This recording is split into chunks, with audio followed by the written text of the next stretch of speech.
Good afternoon, and welcome to the first budget hearing of the Public Safety and Administration Subcommittee of the Appropriations Committee. I'm Delegate Gabriel Severo, Chair, and to my immediate left is Delegate Julian Ivey. To Delegate Julian Ivey's left is someone who's no stranger to the subcommittee, Delegate Mark Chang. To the immediate right of me is our Vice Chair of Appropriations, Delegate Ann Kaiser, and to her right, Delegate Beecham. Welcome, everyone. These budget hearings are designed for us to look at the agency's budgets and have the department respond to any concerns, whether it be from committee members or from DLS. And so, as per usual, we will start with each department. We will hear from the budget analyst for the agency, followed by the agency representative. And with that, we will start in the order of the Secretary of State's office. Budget analyst Micah Richards. Is he here? Wonderful. All right, Micah, thank you.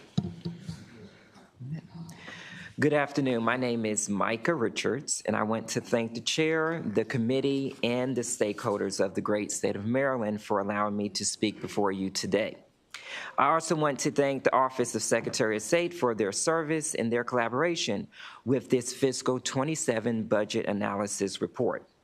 Starting on page 1, it details the executive functions the Secretary of State is responsible for.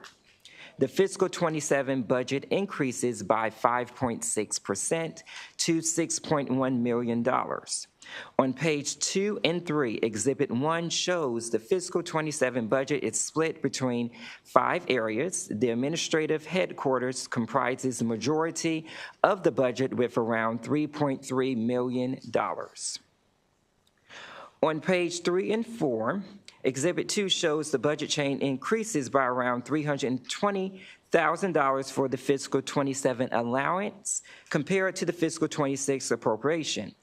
The largest spending increase of around $223,000 is for personnel. On page 5 and 6, fiscal 25 is the most recent actual year data.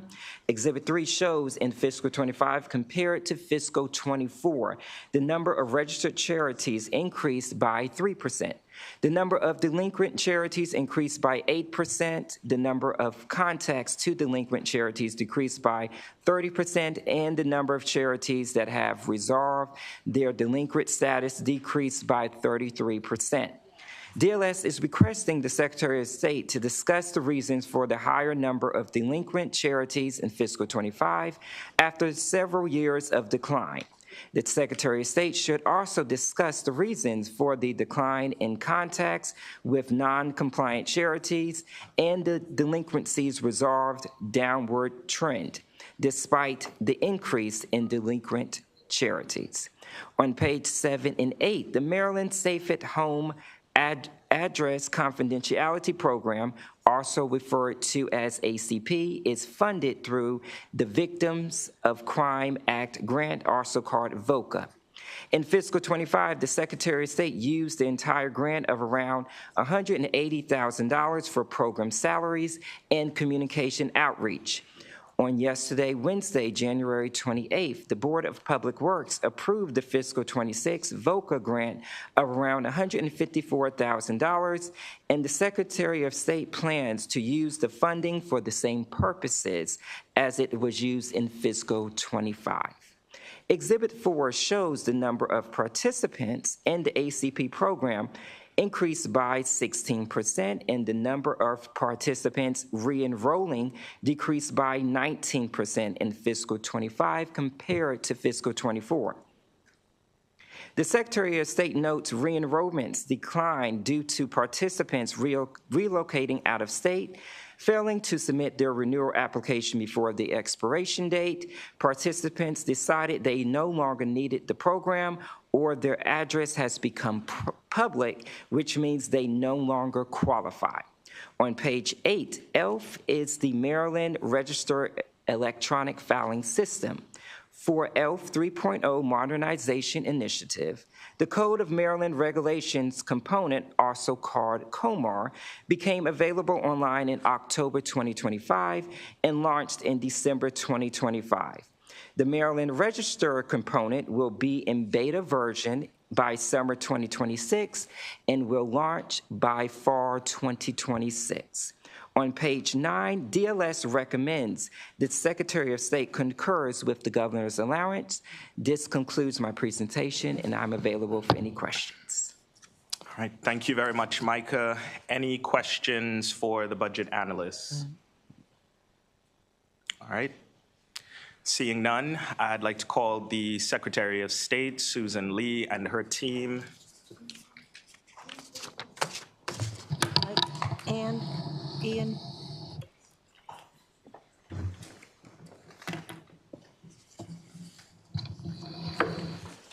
Good to see you, Madam Secretary. Great Whenever to you're see ready. you, Mr. Chairman, Mr. Vice Chairman, and all the committee members, some of you who are my former colleagues when I was in the House of Delegates and then later in the Senate. Thank you for giving us the opportunity to present our budget for FY27. It's a real honor to be here again. I miss being with you all, but I don't miss the stress here, but that's great. Thank you. I know you have very many important issues that are before you on the floor, too. Thank you for your service. I just want you to know we're a relatively small agency, but we have very many important and critical functions and diverse functions too, with a very limited budget, but we get by, and my team has done an excellent job. And I just want to introduce some of them here. I have as my deputy, Michael Laurie. Many of you know him already. I have as my finance director, Ian Fitzpatrick.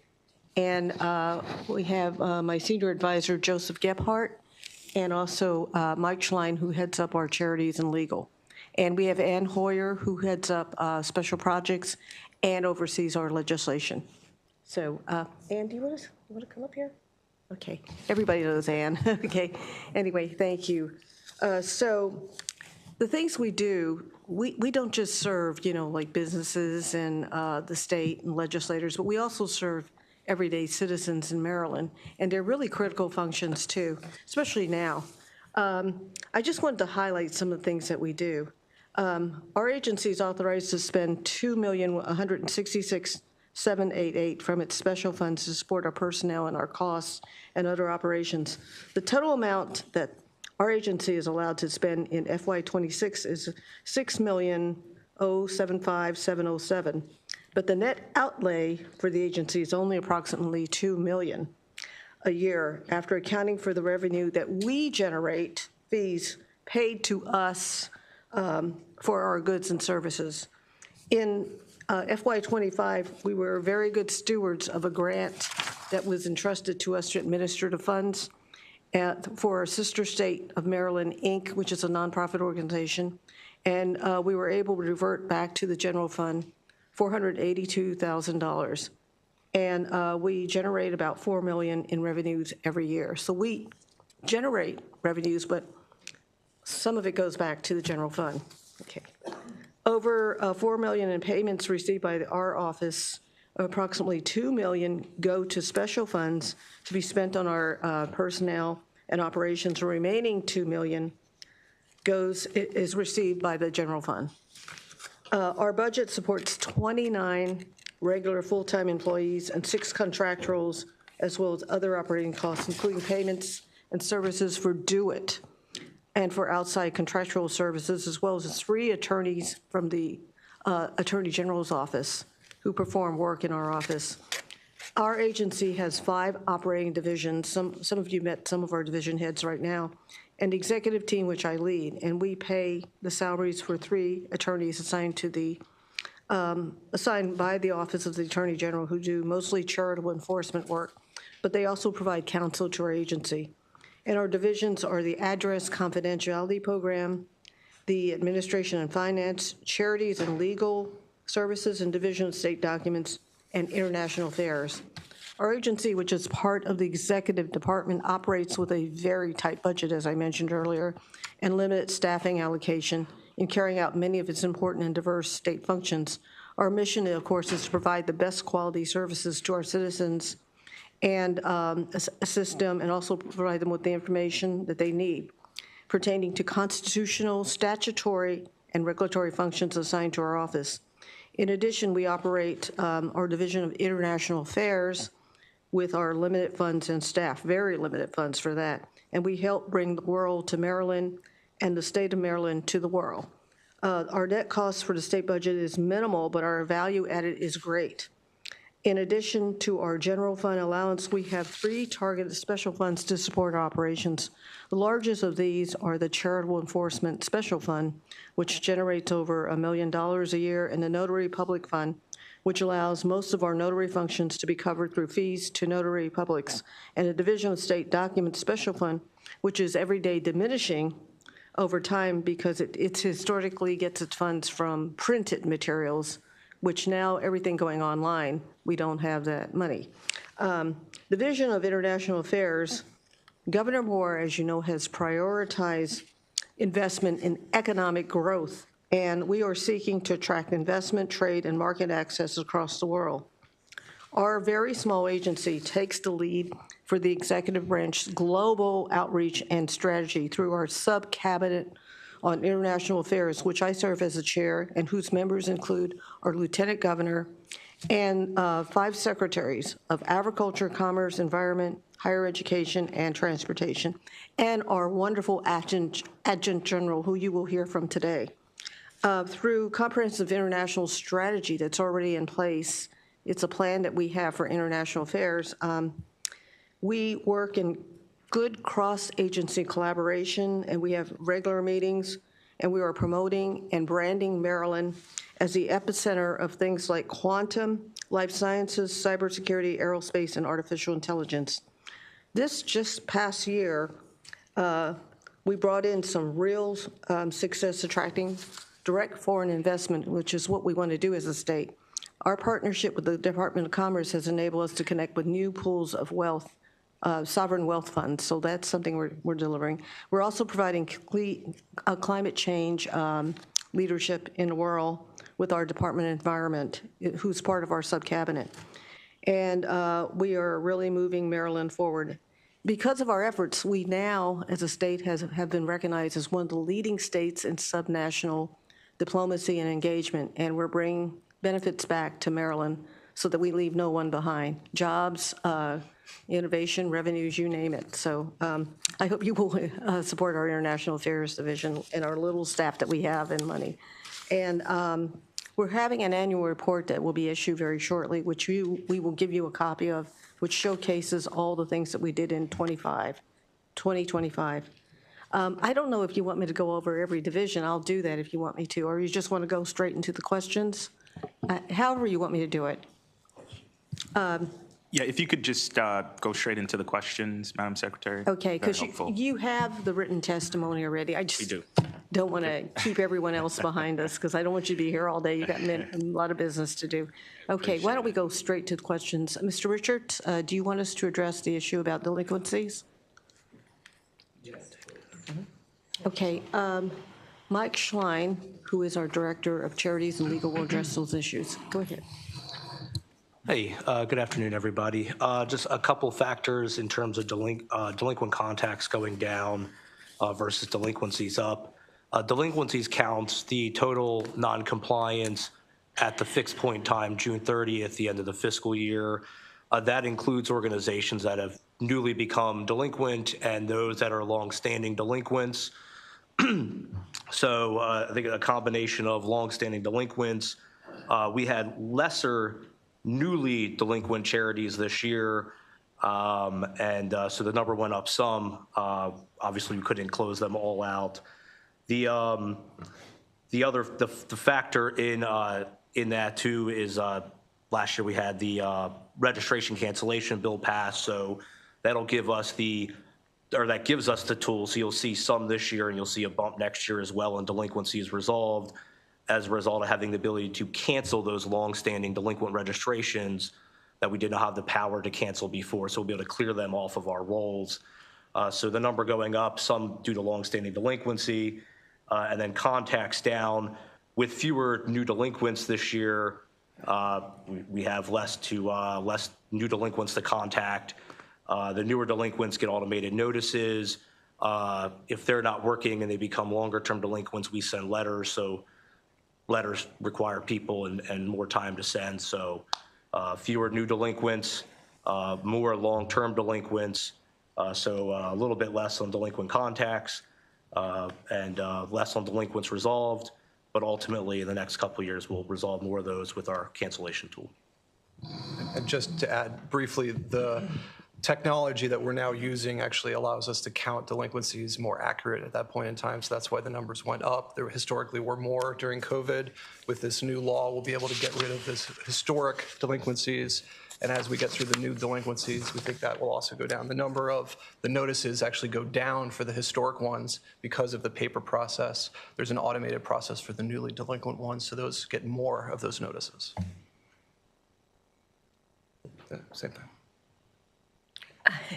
Mr. Richards, did that explain? Yes, thank you. Okay, thank you. I know it sounds complicated, but Mike, I hope explained that to you correctly. And I wanted to thank this body, too, for the appropriation you gave us to update and revolutionize our electronic filing system, what we call ELF, because it wasn't working. We had inherited from a different administration, and it just wasn't working, but it's up and running now. We've used a nonprofit called Open Law Library, and it's really changed things. It's made it more, getting the COMAR, the regulations and the register more accessible and user-friendly. And I know it's going to be used by you all, other state agencies, public and private entities, as well as the general public. So thank you again for the preparation. Yep. And we'll update you if there's anything else with respect to our new ELF system. Thank you, Madam Secretary. Questions from the committee? Delegate Kaiser. Thank you, Mr. Chairman. Appreciate it. Madam Secretary, good to see you. I had a question in regards to the charitable organizations, and sounds like Mr. Laurie mentioned or referenced the new charity database, and I'm very fascinated by the information technology and the links that we have. So my question to you is, I'm seeing that it was modernized and it's helping with all the things. Are there more things it could or should be doing? Because again, I'm interested in figuring out how do we expand on the connectivity between agencies that may need to happen and how useful they are to you. So that's maybe more of a future budget question, but I am curious, is it as good as it could be? Well, we might have to get back to you with that. It was a system that was promised to the agency, I think, 10 years ago, and then it was really only implemented 6 years ago. 3.5 years ago. 3.5 years ago, but it was in development for a long time. So some of the things we requested the last administration 10 years ago aren't necessarily as relevant now, but I do think it's working well from everything I know, and I don't think we necessarily know now of all the details of how it could be improved. It's relatively new still, but. Yeah, I mean, I'm sure there are some things that could probably be improved. I know, I guess, AI is this new big thing, and I'm sure there's a way that technology could help us review apps faster, or, all of our review mechanisms are still, we get applications in, we have people that review them. And our amount of charities go up, but, the people stay the same. So we just try to continue to work through them, and so I'm sure there's some technology that we use to leverage review, but. Yeah, Delegate Kaiser, if I may call by the name of the delegate, we're not on the floor, right? May I use the delegate's name? Delegate Kaiser, we are a work in progress, but we are using the best technology, the newest one that we can possibly get. We hired a IT specialist that's really changing things around, getting us back into the 21st century. Ian Fitzpatrick will tell you about some of our developments. Thank you, Madam Secretary. Delegate Kaiser and the committee. One of the initiatives that we are undertaking at the Secretary of State is using an off-the-shelf software program called FormStack. And what that will allow the agency to do is essentially capture data once from an applicant, let's say for charities or trademarks, and actually process that without the need to have the applicant print that and mail that in. So that's a small example of some of the technology and process improvements that are coming to transform how we deal and interact with the public at large. And so we're excited that our agency is kind of a place where these sorts of things can be done and have broad impact for the rest of the state. Thank you. Thank you. All All right. Any other questions from the committee? All right. Seeing none, good to see you, Madam Secretary. Good to see you too, and thank you so much for the honor and privilege of letting us testify before you and the work that you're course. doing too for our state. Always good seeing you. Take care. Next, we will call up the Maryland Tax Court. We will start with our budget analyst, Scott Benson, followed by the Honorable Anthony Wisniewski, Chief Judge.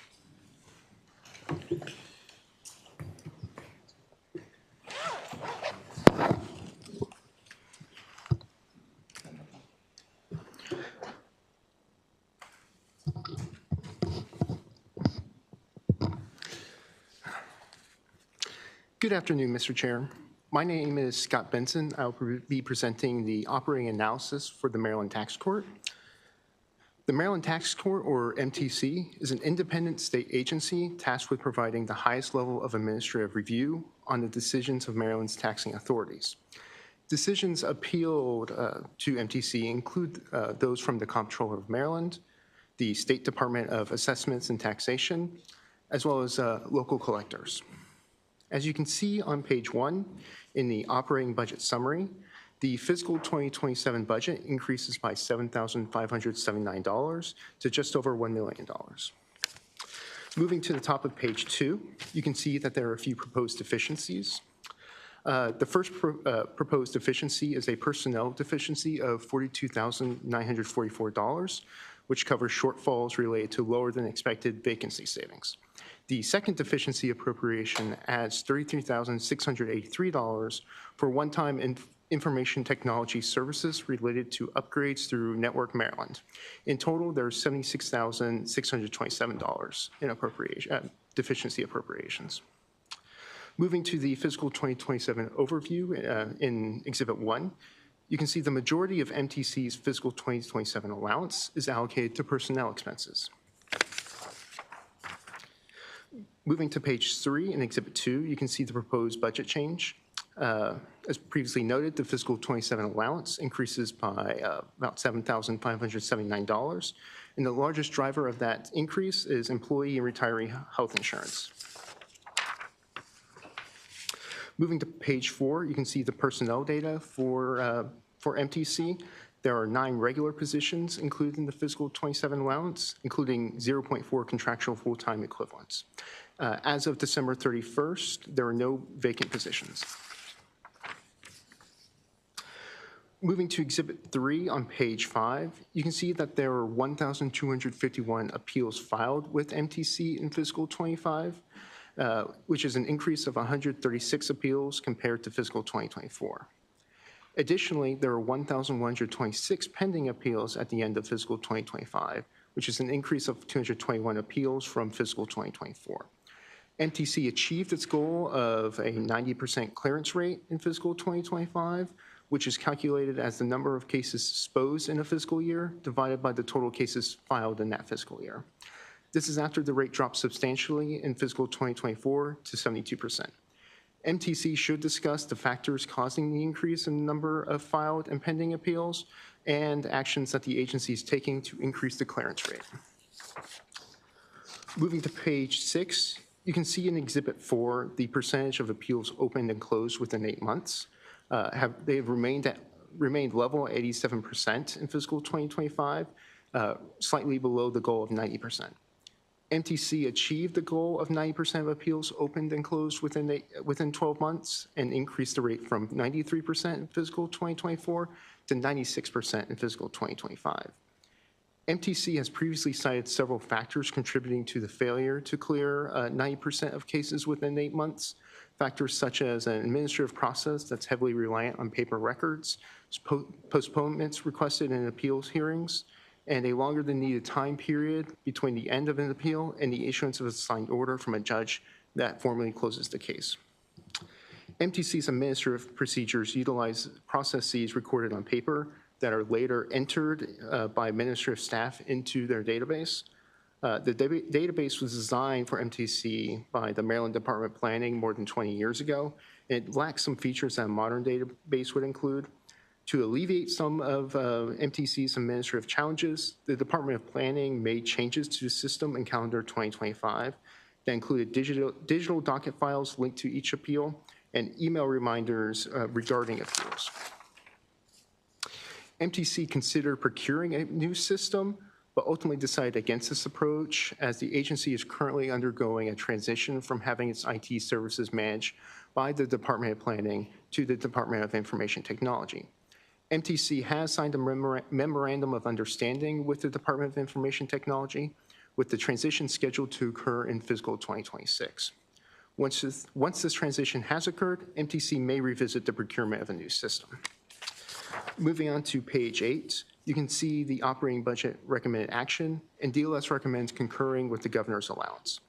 This concludes my presentation. I can take your questions. All right, thank you, Scott. Any committee questions for the analysts? Seeing none. Welcome at this time the representative from the Maryland Tax Court, and you can begin once you're seated.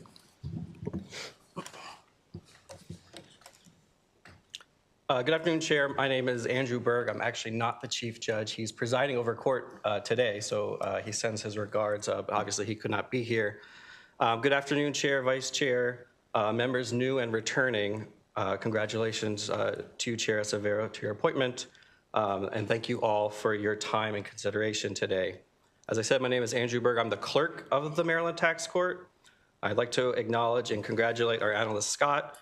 This is his first budget presentation, so thank you, Scott, for all of your hard work. Also like to thank the folks at DBM who greatly assisted in our budget. Scott pointed out a few things. My written testimony has been submitted, but I'm happy to answer any questions if you have them further regarding the increase in appeals and clearance rates.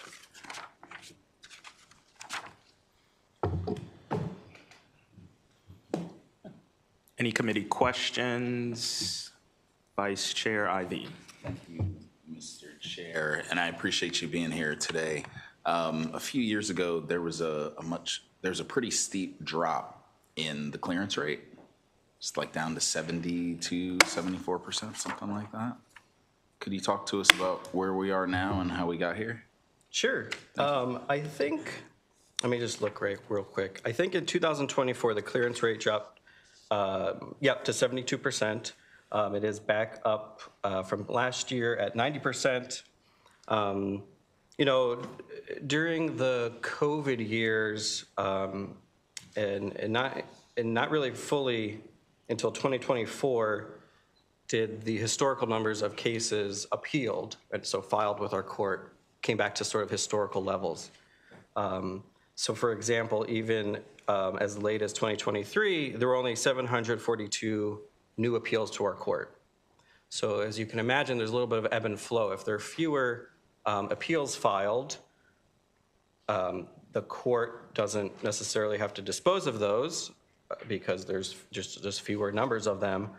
And so on the back end, as you can imagine, even if our disposition numbers remain the same, you're going to have more cases closed than opened. And we did experience that in 2022, 2023, and then 2024, we had over 1,000 appeals. So that was, I mean, an increase of an extra 300, almost 40 to 50% more than the year before. So again, it's sort of an ebb and flow. If we have a sort of a skyrocketing because the pandemic is finally on the lower level appeal bodies sort of catching up, then the tax court has more appeals filed. And so we're coming, I think, out of the pandemic, coming to maybe more of a balance of historical rates on both opening and closings. And so I think that explains a big bulk of coming back up to the 90%, which is what we're benchmarking ourselves at. And I think we've certainly met that for last year. I mean, we're anticipating to keep those levels as they are. You know, the tax court doesn't have a control over what is filed to our court. We can only, you know, take what we receive and do our best to have the cases heard and decided as efficiently, but obviously as justly as possible. And so I think we're getting back to pre-pandemic levels, if not, honestly, a little bit more, but certainly at historical levels. Thank you for the context. Yeah, Appreciate it. Thank sure. you, Mr. Chair. Thank you. I just have a quick question. So I don't see any open pins for MTC, fully staffed. Can you speak to the second part of DLS's a question around actions that the agency are taking to increase the clearance rate?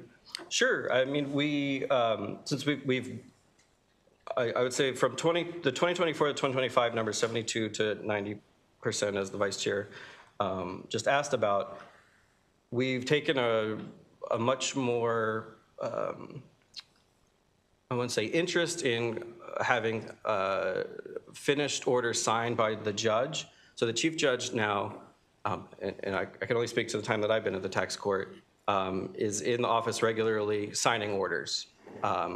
He was appointed to the chief judge in 2022. I came on board fully in 2023. And so that was something that he and I almost, I would say, implemented and made sure that the orders were there for him to sign on a regular basis. And so that has cleared a lot. We take, I think, a stronger interest in not having things sitting on people's desks, right?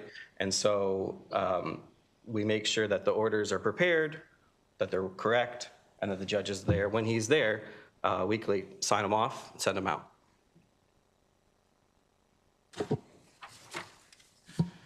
Seeing no further questions, would definitely like to follow up with you on the clearance rate and more specifically around the signing off. I know there are some strategies that the courts have employed to ensure that, things that need to be signed off are able to do so, whether it's digitally, et cetera, and that could contribute to, meeting and in some instances succeeding the clearance rate. But would like to follow up with you, especially considering there's, like you mentioned, some digital upgrades that you all are doing over there. So other than that, thank you. Absolutely, thank you. All right, thank you so much. We'll move on to the next agency, the military department. Our budget analyst, Ms. Rai, if you can begin, and we'll be followed by Major General Burkhead. Thank you, Mr. Chair, and the members of the committee. I am Yashodhara Rai, and I'll be presenting the fiscal 27 budget analysis for the military department. Starting with the chart on page 1, the fiscal 27 budget for the department decreases by $10.2 million as compared to the fiscal 26 working appropriation. This is after accounting for the 2 proposed fiscal 26 deficiency appropriations, which are detailed in page 2. In page 2, of the total proposed deficiency appropriation of $2.1 million in general funds, $1.1 million funds the 28 soldiers who will provide site security at 3 locations. There's a balance of $1.4 million in federal funds expected, and we request the department to clarify if these federal funds are already budgeted in their fiscal 26 working appropriation, and if not, to discuss the timing of budget amendment submission. Another $1 million in proposed deficiency appropriation is to support the critical needs and repairs of facilities across 35 locations. Exhibit 1 on page 3 shows a total of $35.5 million in the department's fiscal 27 allowance. Of this, 55.4% is appropriated for the department's total personnel expenses. The bottom of page 3 highlights the transition of Air National Guard's primary flying mission to a major cyber operation. We request the department to brief the committees on how this transition may impact the department's budget beyond fiscal 27. On page 4, the second paragraph notes 2 departmental bills introduced this session, Senate Bill 142 and House Bill 232. These legislation expand the definition of eligible institutions for tuition assistance offered to qualifying Maryland National Guard members. The legislation also expands the eligible expenses. The fiscal 25 budget included $600,000 for this program, of which about 98% was spent at the end of fiscal 25. This program is level funded at $600,000 in fiscal 26 and 27, and we request the department to discuss the potential fiscal impacts of this legislation. Exhibit 2 on pages 5 and 6 detail the proposed budget changes. As you can see, about $8.3 million of overall budget decrease is due to the closure of the Free State Challenge Academy, FCA, beginning in September 2025. This also includes the abolition of 47 positions in fiscal 27 for FCA. Personnel data begin at the bottom of page 6 and continues to page 7. The department abolished a total of 17 positions after the Board of Public Works approved the abolitions of 502.7 positions statewide in October of last year. On page 7, the first bullet notes that although the fiscal 27 allowance abolishes 47 regular positions and reduces 4 contractual positions due to the closure of FCA program, 3 regular positions continue to be budgeted for FCA in fiscal 27. We request the department to comment on the reason for the remaining positions budgeted under FCA and any plans to reallocate these positions to other programs. The last 2 bullets on page 7 highlight vacancies in the department. 31.5 positions are vacant as of December 31st, 2025, and this does not account for the 47 abolished positions for FCA. Of the 31.5 vacant positions, 12.5 positions have been vacant for more than a year due to the ongoing internal hiring freeze. The department submitted a report as required by the 2025 JCR on July 30th, 2025, and noted that of the 49 vacant positions that were reported in the last year's analysis, 18 positions were filled, 17 were at various stages of being filled or reclassified, 8 positions were vacant due to continued hiring freeze, and 6 positions were abolished. The department also noted that reorganization efforts were being worked on, and we request the department to brief the committee on their reorganization efforts, along with the targeted positions required for its current operations. Moving on to the first key observation beginning on page 8, this highlights the closure of FCA program beginning September 2025. The program was shut down due to plumbing issues at the facility that resulted in the transfer of 14 enrolled cadets to other Challenge Academy locations, and the remaining 38 cadets were transferred to their home schools. Of the 36 FCA staff, all but 2 staff members were laid off. And relating to FCA facility improvements, fiscal 21 budgeted funds were used to begin infrastructure improvements, and FCA has received funds from the Department of General Services Facility Renewal Fund to continue renovation since then.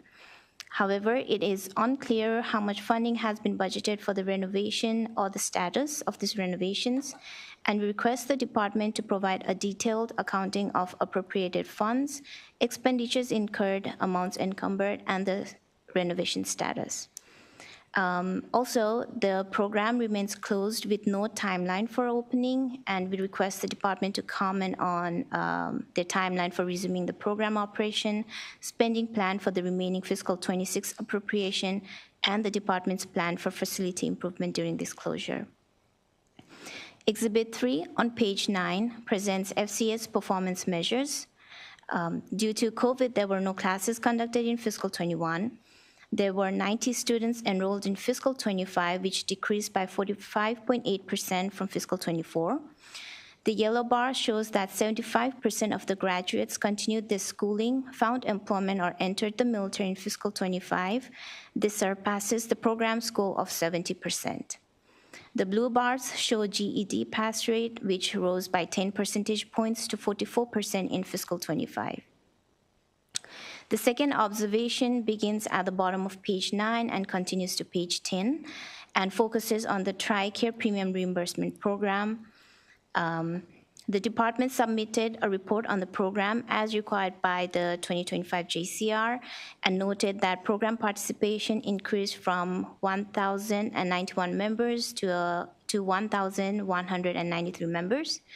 Of these, 833 are Army National Guard members and 368 are Air National Guard members. The report also noted that the department's outreach activities include monthly attendance at recruitment programs and maintaining a designated program email to provide program assistance. We request the department to provide the total number of the Maryland National Guard members who are currently eligible to participate. And DLS also recommends adopting a committee narrative requesting the department to include new performance measures for the TRICARE Premium Reimbursement Program to track program progress with the submission of the fiscal 2028 budget. And this recommendation appears on page 11. There are also two updates which are on page 12 and 13. Exhibit 4 on page 12 shows that the Maryland Air National Guard has consistently maintained 100% functionality in their facilities, while the Maryland Army National Guard facility functional status lowered by 9% in fiscal 25.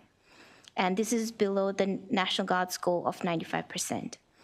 On page 13, Exhibit 5 shows that the department has continued to attend the required 90% of the federally defined authorized troop strength. Pages 14 and 15 are appendices. This is the end of my presentation, and I'm happy to answer any questions. All right, thank you very much, Ms. Rai. Any committee questions for the analysts? All right, seeing none, I will welcome at this time Major General Burkhead and her team. I have Dr. Linda Weaver, as well as, I'm assuming the BG's Brigadier General Andrew Collins. Good afternoon. Glad to be with you today and talk about my favorite organization, the Maryland National Guard. And as I get started, I just want to remind that in a resource-constrained environment, the return on investment and the value proposition for the Maryland National Guard is 3 to 1. 3 to 1. So every $1 you bring, you get 3 in federal. So I'll begin with my remarks. Honorable Chair and distinguished members of the subcommittee, I'm Major General Janine Burkhead, the Adjutant General for the state of Maryland, the Maryland Military Department. Our department thanks Governor Moore, Lieutenant Governor Miller, DBM analyst, Mr. Oakman, and our DLS analyst, Ms. Rai, and the Budget Committee for their support. The Maryland Military Department submit written responses to the DLS budget analysts for your review. In my remaining time, I will highlight a few items. The Maryland Military Department's mission is to support the Maryland National Guard and is responsible for the care, maintenance, and the security of facilities, including 27 readiness centers and 3 military reservations. One of the most pressing issues facing the military department is the need for operations and maintenance funding, O&M. Retaining the additional $1 million in O&M funds is crucial for the upkeep of our readiness centers and our facilities statewide. Furthermore, it provides the necessary state match to retain the federal funding. The lack of sufficient resources within O&M budget has created a historic trend of falling below the 95% functional goal set by the National Guard Bureau. Additional funding would prevent an organizational risk to safety, to mission, and avoid cost overages and provide resiliency for the buildings and organization. Additionally, continued funding of our state active duty security force is an important asset that ensures the security of our personnel and equipment. The Maryland Military Department was asked to brief the committees on 2 items, the Free State Challenge Academy and the conversion of the 175th Wing to a cyber wing. The Free State Challenge program is currently closed. We continue to coordinate with the National Guard Bureau and the Department of General Services to ensure we meet the specific program requirements mandated by the National Guard Bureau. The 175th Wing is in process of transitioning to the cyber wing. While the transition is manpower neutral, we understand some of our operations and maintenance personnel will retire, transfer to another state, or discontinue their military service. Senior leadership is diligently working to make sure every airman is able to continue their military career. The change of mission will have no impact on the department's budget beyond fiscal 2027. The critical budgetary investment in public safety by the Moore-Miller administration in the FY 2027 budget will ensure the readiness of our soldiers and airmen and our ability to respond to our state and nation when called, like the last few days. So thank you, and we are here, stand by for any questions. Thank you very much. Any questions from the committee? Vice Chair Ivey. Thank you, Mr. Chair, and thank you so much for the work that you've been doing, for your presentation and also for your written remarks. My question, so I'm from Prince George's County, and the commanders have been near and dear to me in my heart, and I know that they're not coming back to the state of Maryland. There's a discussion about us receiving from the District of Columbia 2 F-16 fighter jets. Now, I'm not asking if you could give me a ride in them, but if you could give us the status of those 2 assets and also the other air assets that we do have with the closing of the 175th Wing. Yes, I too appreciate the commanders. Go Ravens. But anyway, we could not come to an agreement on the F-16s and the mission, the flying mission that's currently stationed at Andrews Air Force Base. So they remain there under the control of the DC National Guard. We're good partners with the DC National Guard. We still continue to have our operators go back and forth, and some are actually transferring the DC Guard. So that option was off the table.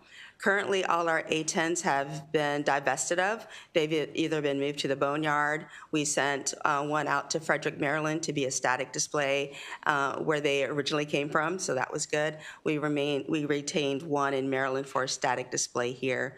Then several others went to Indiana and, say again? They went to 2 other states, Michigan and Indiana, if I remember correctly. Yes. Yes, I appreciate it. Delegate Kaiser. Thank you, Mr. Chairman. I had a question. I wasn't sure if in what you were saying before, Major General, if you addressed the 2 questions found on page 7 about the vacancies, and if you or someone else could elaborate. Yes, ma'am. About the just the reorganization and the 30-odd vacancies that are left. Yeah. Yes, ma'am. Would you like to speak to that? Sure. So as it stands right now from the last report from last year, we have made improvement with the 47 positions that were part of the Free State Challenge Academy. Aside from those, 31.5 vacancies with 11 of those vacancies currently in various stages of recruitment. So that's where we stand with the vacancies. Was there something more specific you were looking for? No, just what was provided by the analyst on page 7. I was just making sure that that was addressed.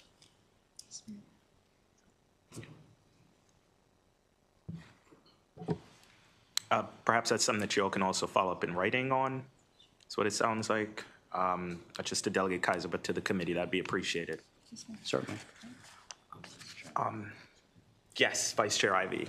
Sorry. When you said go Ravens, it told me that I needed to come up with something else, actually. So could you talk to us about the, on the bottom of page 10, it asks for input on the TRICARE premium reimbursement program? Near and dear to our heart, yes. Joe Collins, I know you want to speak to it. Certainly. I'm sorry, what was the question? The TRICARE about. It says that you all should provide the total number of members who are currently eligible to participate in the program, the average premium amount, so on and so forth. Certainly. So right now, all Maryland National Guard service members, both on the Army side and the Air side, are eligible for the Healthcare for Heroes program. So that total is about 6,500 soldiers. We do have an annual report that will be coming out. We'll certainly provide a copy to you, and it has those statistics in it. But it includes all of our service members, so roughly 6,500. Of those 6,500, 1,215 as of a few days ago are enrolled into the program. Now, there are various reasons why service members elect not to participate in the program. It could be that they go on mobilization. In those cases, they take on TRICARE Prime, which is fully funded by the federal government. There might be some where their spouses have a better medical insurance program, and they elect to do that instead. So for various reasons, service members haven't enrolled because of that. So based on where we started and we're back in 23 to where we're at right now, we think we are matured roughly around somewhere between 1,200 to 1,400 is where that program is probably going to be for enrollments. As far as the average premiums, there are various premium reimbursement rates that go from about $60 all the way up to $350, depending on which category that you're in. As far as average reimbursements, that's roughly around $160 per service member that's enrolled into the program. And I would like to add that our program was the first in the nation, and several states since then have picked up, I believe New Mexico and maybe Tennessee have picked up a similar program. And I would also, and I apologize, I would also add to that the Healthcare for Heroes program has been a significant contributor to our wild success in recruiting and retention for both the Army and the Air in the past 2 years. All right. First, want to just share gratitude to the Maryland National Guard, to all our service members for the work that you all have done over the past couple of days. Our state was experiencing a winter storm, and just the mobilization and the additional help was certainly noticed and appreciated. So thank you all for that. Major General, you and I have spoken in the past about the Free State Challenge Academy, and that's something that stuck out to me in the DLS report. I noticed, one, the program is not just shut down, but there isn't a timeline as to when that program will be up and running again. So if you can, one, just provide a timeline as to when the Free State Challenge Academy will be coming up. Also, in your response, if you can respond, I know the Free State Challenge program is something that's also federally funded through the DOD. There have been some cuts, as I understand it, to that program. How does that impact our state program? And yeah, I'll let you answer those and I'll follow up. So traditionally, I'll talk about the funding. Traditionally, the program has been underfunded at the DOD level over the last few years. So so the state was particularly recently continuing to fund our deficiencies, which we were fortunate to have. The reason why I can't speak specifically to our turning the program back on is because we have to bring the Guard Bureau out. We have to do an assessment. We have to make sure that we bring the program back online the right way and that we start off with a solid program with solid staff members who are trained and cleared and able to perform the duties that they're assigned to do. And that is my commitment to the youth of Maryland, not to stand up a program until I'm absolutely sure that the facility is solid and that we have the appropriate staff to do that. Gotcha, appreciate that. So the work on the facility is ongoing and there's no projected timeline as to when that would be completed? Actually, we've made really good progress on that. Yeah. Certainly, I can speak to that. So the facility has a variety of significant issues to the tune of about $4 million, of which has been covered either via funds that we have received for the Challenge Program, as well as through DGS's Facility Renewal Fund. All of those projects to that amount are currently underway. All the contractors were out there just several weeks ago. The work is ongoing right now with an anticipated completion timeframe of end of June. They anticipate to have all of that work complete. Got it. And then my second question was around the cadets that were transferred to the various programs. Is there a reason why 4 were transferred to the New Jersey Challenge Academy when, from what I understand, Virginia has the Commonwealth Challenge Academy? Why send 10 to the district and 4 to New Jersey and not Virginia, I guess, as a matter of proximity? Right. It's simply a matter of who is willing to work with us and take our students and where we went and felt comfortable that they would get the best program. So we did some intentional outreach, spoke with our counterparts, went to the program, and that's where we best thought suited our cadets. And I think to much success, we only lost one out of a program who decided that they wanted to go home and not complete the program where they were. Got it.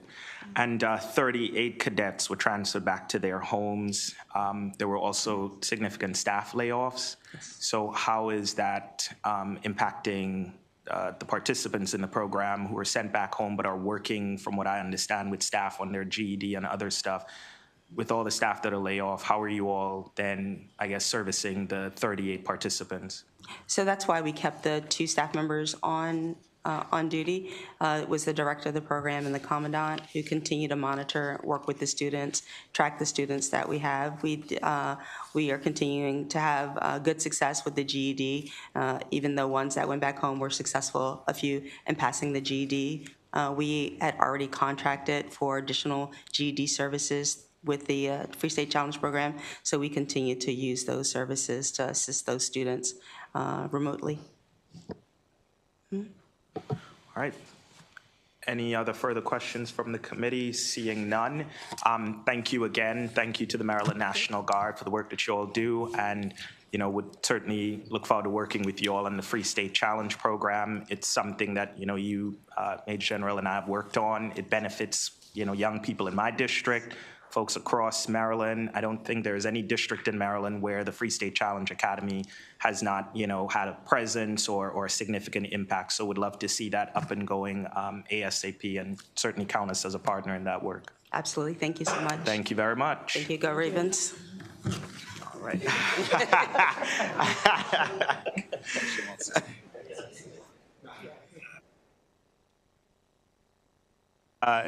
This subcommittee is a Ravens subcommittee. We will bring up next, the next agency is the Emergency Medical System Operating Fund. We will, of course, begin with our budget analyst, Ms. Madeline Miller, whenever you're ready. Good afternoon. Thank you, Chair and Committee. My name is Madeline Miller. I'll be presenting the forecast for the Maryland Emergency Medical System Operations Fund, or MEMSOF. The revenue for this special fund comes primarily from a surcharge on motor vehicle registrations, and its expenditures support different partners of the state's emergency medical services system. As shown in Exhibit 1, on page 3, the fiscal 2027 allowance provides a total of $112.9 million to the Maryland State Police Aviation Command, the Maryland Institute for Emergency Medical Services Systems, the Senator William H. Amos Fire Rescue and Ambulance Fund, and the Maryland Fire and Rescue Institute. Of the $59.3 million for MSPAC, $5.5 million of the planned expenditure is contingent upon legislation expanding the allowable uses of the special fund. SB 284 or HB 392 is introduced, that's the BRFA codes for this year, would allow the MEMSOF to support general operations of MSPAC instead of only its medically oriented functions through fiscal 2029. A similar provision was included in last year's BRFA, Chapter 604 of 2025, but that provision was for fiscal 25 and 2026 only. Exhibit 2 on page 4 shows how much was spent by recipient agencies in fiscal 25, as well as what is projected and planned for fiscal 26 and 27. You'll note that the fiscal 25 spending reflects $3.7 million for the R. Adams Cowley Shock Trauma Center, despite the 2026 budget bill including a deficiency to withdraw that funding due to the availability of funding through a new fund source. Given that Shock Trauma Center did not have an authorization to use this special fund account in fiscal 25, the EMS board to discuss its plan to ensure the return of $3.7 million to the fund's balance in its testimony today. Overall, the allowance has expenditures increasing by 2.4% compared with the current working appropriation, or $2.6 million.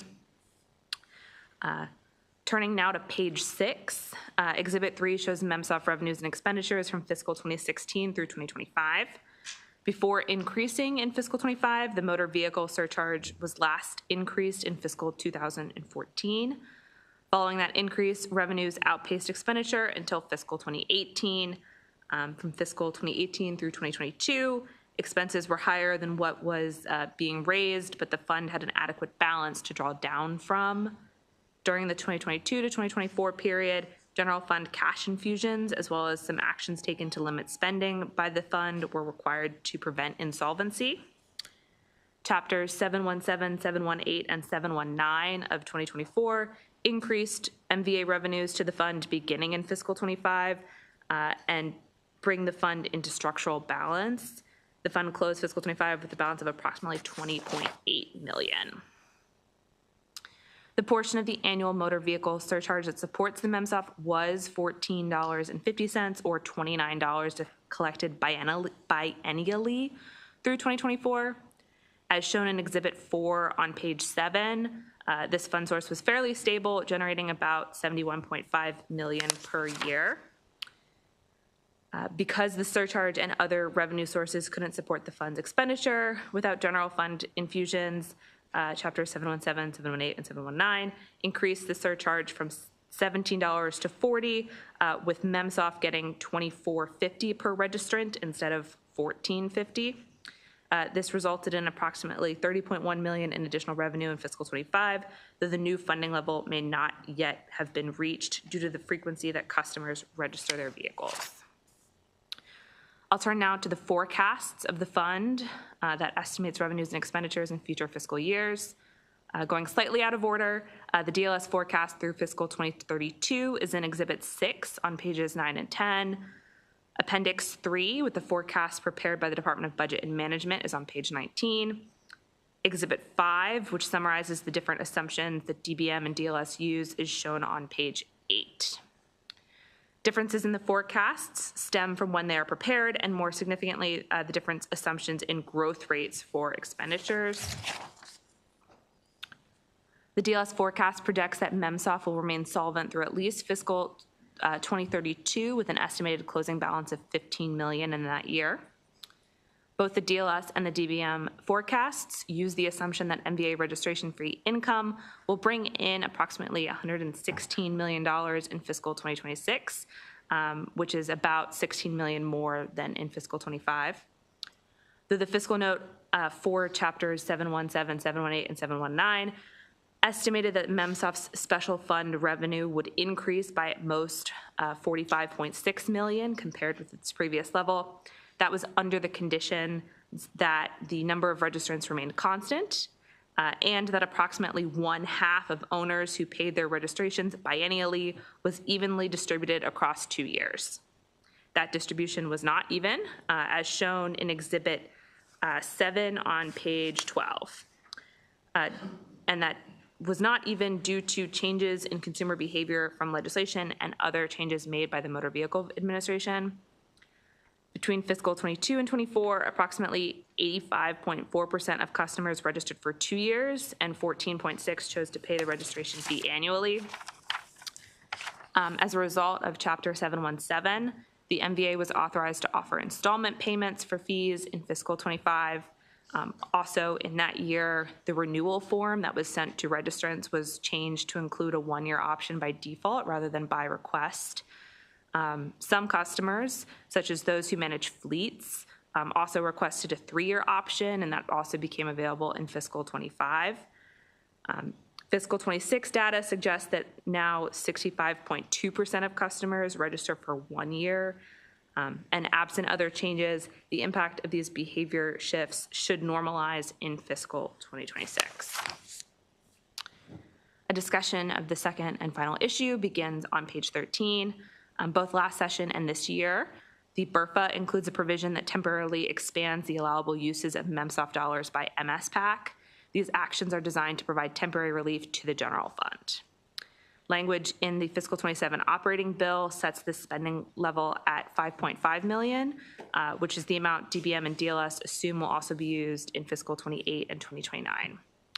If the BRFA provision was rejected, the fund would receive additional interest income, and the DLS forecast projects a fiscal 2032 closing balance of $33.7 million instead of $15 million if that were to happen.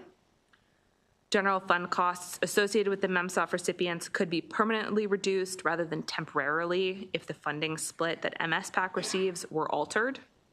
Since fiscal 2003, MSPAC's budget has been 80% MEMSOF and 20% general funds, based on the ratio of medically oriented functions to non-medical ones.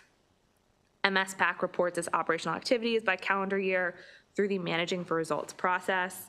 The most recent year in which medically oriented functions made up less than 80% of MSPAC activities was calendar 2014, and the most recent year in which that share was less than 90% was in calendar 2021. Exhibit 8 on page 14 shows estimated MSPAC spending in fiscal 27 through 29 if an 85% or 95% special fund ratio were assumed in the DLS and DBM forecasts instead of the current 80%. The current BRFA provision would provide the general fund with $16.5 million in relief between fiscal 27 and 2029. Changing the ratio to 85% would offer less general fund relief in the next 3 budgets at approximately $10.7 million, but altering the ratio to 90% would provide greater general fund relief in those 3 years. The EMS Board and MSPAC should comment on the feasibility of altering the 80% funding ratio for MSPAC in fiscal 27 and future fiscal years to more accurately reflect the share of medically oriented missions. That concludes my presentation, and I'd be happy to take any questions from the committee at this time. Thank you very much. Appreciate that. Any questions for the analysts? Vice Chair Ivey. Thank you, Mr. Chair, and thank you, Ms. Miller, for your presentation. I just wanted to very plainly ask, so for years we've been discussing how we can fund MSOF, and last year we made some significant changes, but today, your presentation, you're telling us that MSOF is solvent, correct?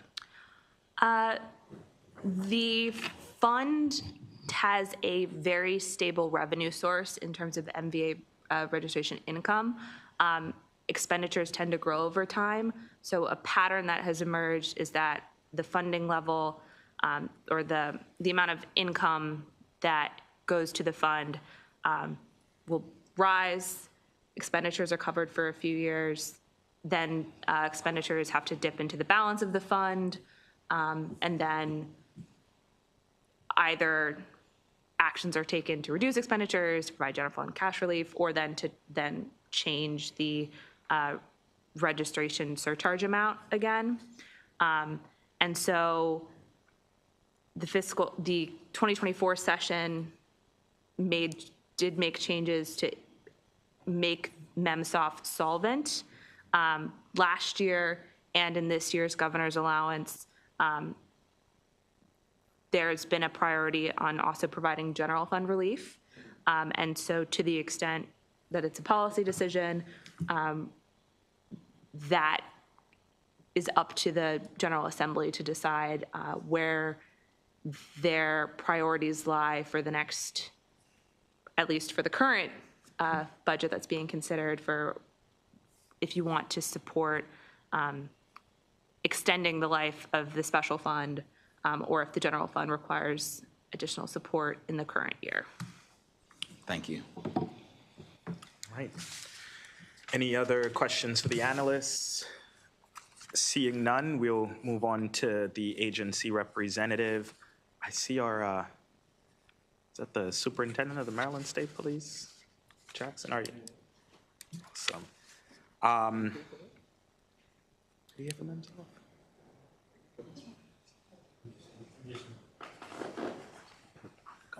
Good afternoon. I'm just here visiting with our folks. Major Tagliaferri is going to be speaking on our behalf. Okay.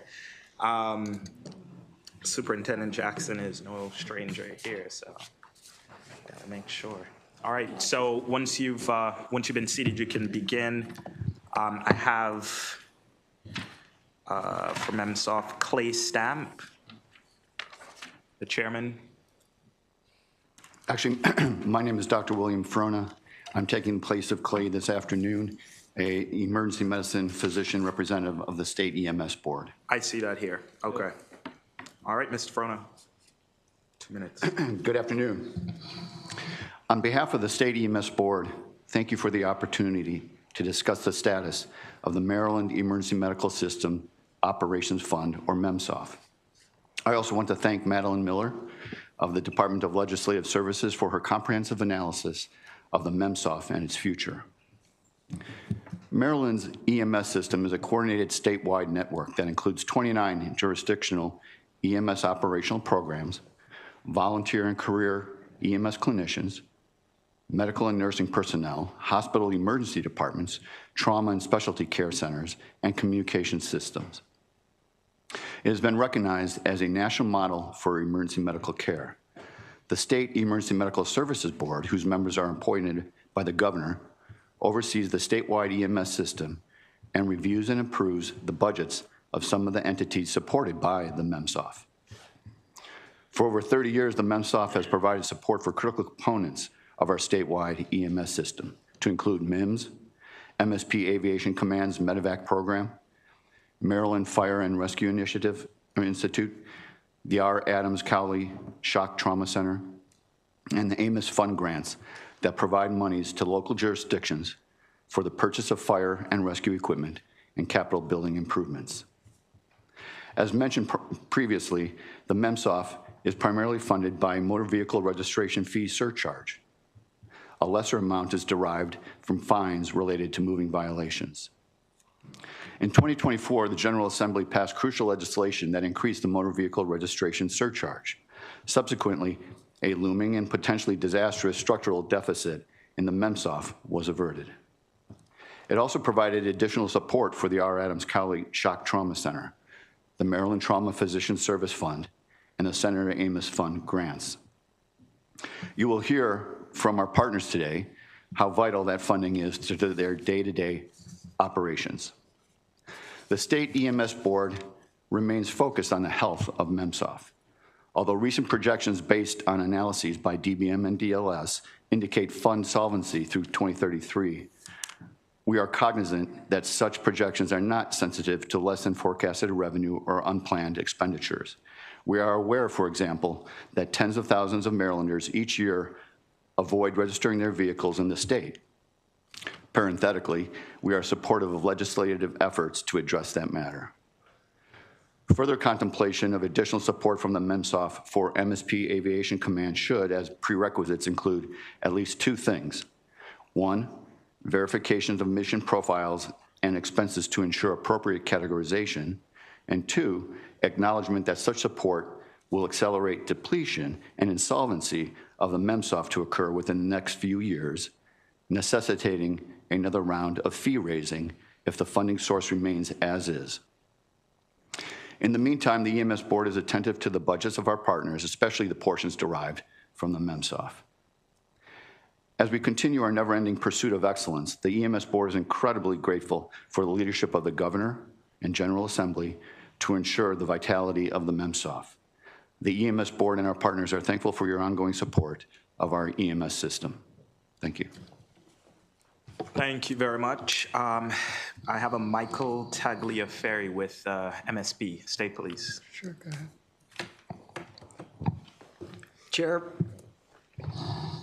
Chair, Vice Chair, and members of the committee, thank you for the opportunity to testify today. I am Major Michael Tagliaferri, Maryland State Police Aviation Commander, and I represent Colonel Michael Jackson, Superintendent of the Maryland State Police, who is here today with us. For 55 years, the Maryland State Police Aviation Command has served as Maryland's premier provider of statewide airborne public safety services, operating 24 hours a day from 7 strategically located bases, our 10 AW-139 helicopters, and a fixed-wing aircraft support emergency medical response, law enforcement, search and rescue, homeland security, and disaster assessment. In 2025 alone, MSPAC crews completed nearly 2,900 missions, including almost 2,000 scene medevacs that transported more than 2,000 critically injured patients. A nationally recognized basing model allows us to reach at least 95% of Maryland within 25 minutes, ensuring life-saving care reaches patients when seconds truly matter. Maryland's trauma system was recently highlighted in EMS 1 article that underscored how our integrated approach saves lives. On January 12th, 2026 following a major commercial vehicle crash on I-95 in Howard County. Maryland's system brought the hospital to the highway. That response included multiple fire and EMS agencies, 3 MSPAC helicopters, 14 units of whole blood, and a shock trauma go team flown directly to the scene, demonstrating how Maryland is redefining field medicine with hospital-grade interventions delivered on scene. Maryland's EMS and helicopter medevac system is one of the finest in the nation and truly serves as a model for others to follow. The strength of our system lies in seamless integration, EMS, fire, aviation, and trauma teams working as one with one shared goal, getting the right patient to the right place at the right time. Our 180 sworn civilian professionals maximize every dollar entrusted to us through efficient in-house maintenance, advanced training, and life-saving innovations, such as our statewide whole blood program, which has already saved hundreds of lives without waste. In 2025, several significant projects further advance MSPAC's capabilities, including the establishment of Maryland's first non-hospital, non-airport-based FAA-approved instrument flight rules landing zone in Ocean City. Located at Northside Park, this capability ensures safe aircraft access during poor visibility or adverse coastal weather, maintaining uninterrupted medical transport. MSPAC also became the first civilian aviation medical program in the nation to deploy and test the Battlefield Assisted Trauma Distributed Observation Kit, or BADDOC, developed by the Air Force Research Laboratory. This system enhances real-time patient monitoring, streamlines medical documentation, and improves the transfer of critical patient information to receiving trauma centers. We are grateful for the General Assembly's leadership in stabilizing MSOFT and respectfully request continued fiscal year 27 funding to sustain this critical life-saving mission for the citizens of Maryland. In regards to the request for comment, the provisions in the BRFA bill of 2026 would allow MSPAC to offset up to $5.5 million in general fund expenses. This does not mean that the expenses are not medically oriented. MSPAC's 2025 operations have been calculated to be over 95% medically oriented. The current funding for structure for MSPAC is 80% MSOF funding and 20% general funding. Any offset in expenses would predominantly be related to medically oriented services provided by MSPAC. MSPAC strives to be the best steward of all funds it is appropriated to fulfill the life-saving mission. All expenses are vetted to ensure only mission-critical expenses are incurred. As such, MSPAC will continue to work with the board and DBM as it relates to determining the most effective percentage split of funding for MSPAC. Thank you for your continued support. Thank you. Next, I have Michael Cox with the Fire and Rescue Institute. Thank you, Mr. Chairman, Vice Chair, members of the committee. My name is Michael Cox. I'm the Executive Director of the Maryland Fire and Rescue Institute at the University of Maryland. Since 1930, MIFRE has become the state's training and education organization for our first responders here in the state of Maryland. Basically, we plan, research, develop, and deliver comprehensive training programs for all of our first responders across the state, volunteer and career.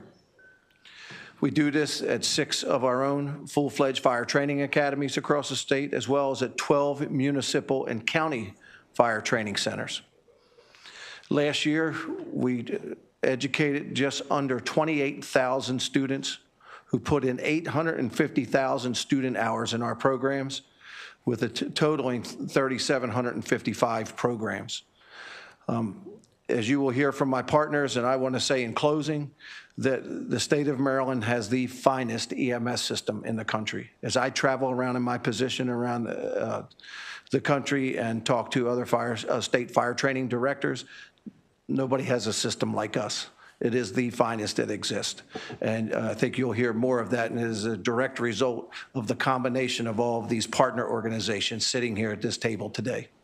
Thank you, Mr. Chairman, for your time and your continued support. Thank you very much. Next, I have Theodore Delbridge from the Institute for EMS Systems. Good afternoon. I'm Dr. Ted Delbridge. I'm the Executive Director of MEMS, the Maryland Institute for Emergency Medical Services Systems, which coordinates the statewide EMS system. It does so by providing medical oversight, promulgating statewide clinical protocols, licensing and certifying EMS clinicians, operating a statewide communication system, and designating trauma and specialty centers. MEMSOF provides the support for MEMS and initiatives that benefit our entire statewide EMS system. We're grateful for the efforts of the General Assembly to ensure the ongoing viability of the fund, and especially for legislation passed in 2024 that averted an impending fund solvency problem. We acknowledge the work, including thoughtful, comprehensive review by Madeline Miller, and I would like to thank her. The heart of Maryland's EMS system is its 20,000 EMS clinicians, emergency medical responders, emergency medical technicians, cardiac rescue technicians, and paramedics. In the past year, MEMS certified more than 1,800 new emergency medical technicians and 290 new paramedics. In 2025, the EMS system in Maryland answered more than 1 million calls for help and safely transported more than 586,000 Marylanders to emergency departments and trauma centers. EMS clinicians treat patients in need of life-saving emergency care using the clinical protocols developed by MEMS.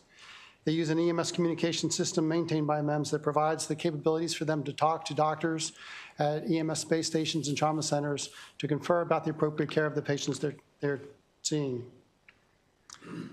They take their patients to emergency departments and specialty care centers, including pediatric trauma centers, adult trauma centers, stroke centers, cardiac intervention centers, hand trauma center, eye centers, and burn centers.